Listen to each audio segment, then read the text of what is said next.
नमस्कार। हिंदुस्तान में सारी दुनिया से ज्यादा उपदेशक क्यों हैं? हिंदुस्तान में सारी दुनिया से ज्यादा उपदेशक क्यों हैं? ओशो अपनी बुक में क्या लिखते हैं, आपको मजा आएगा भाई साहब। ये गांव गांव गुरु और घर घर स्वामी और सन्यासी क्यों हैं? यह महात्माओं की इतनी भीड़ और यह कतार क्यों है? यह इसलिए नहीं है कि आप बड़े धार्मिक देश में रहते हैं जहां की संत महात्मा पैदा होते हैं। यह इसलिए है कि आप इस पृथ्वी पर सबसे ज्यादा अधार्मिक और अनैतिक देश है, इसलिए इतने उपदेशकों को पालने का ठेका और धंधा मिल गया है।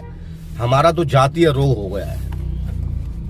मैंने सुना है कि अमेरिका में किसी ने एक लेख लिखा हुआ था, किसी मित्र ने वह लेख मेरे पास भेज दिया।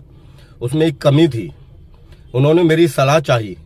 किसी ने लेख लिखा था, वहां मजाक का कोई लेख था। उसमें लिखा था कि हर आदमी और हर जाति का लक्षण शराब पिलाकर पता लगाया जा सकता है कि बेसिक कैरेक्टर क्या है।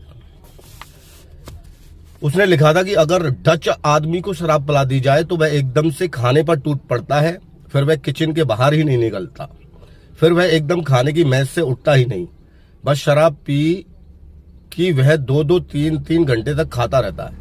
अगर फ्रेंच को शराब पिला दी जाए तो शराब पीने के बाद वह एकदम नाच गाने के लिए तत्पर हो जाता है, और अंग्रेज को शराब पिला दी जाए तो वह एकदम चुप होकर एक कोने में बैठ जाता है। वह वैसे ही चुप बैठा रहता है, और शराब पी ली तो उसका करैक्टर है वह और चुप हो जाता है। ऐसी दुनिया के सारे लोगों के लक्षण थे, लेकिन भूल से यह अज्ञान के वश भारत के बाबत कुछ भी नहीं लिखा था।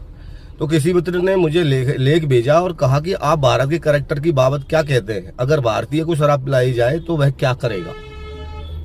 तो मैंने कहा कि वह तो जग जाहिर बात है, भारतीय शराब पिएगा और तत्काल उपदेश देना शुरू कर देगा।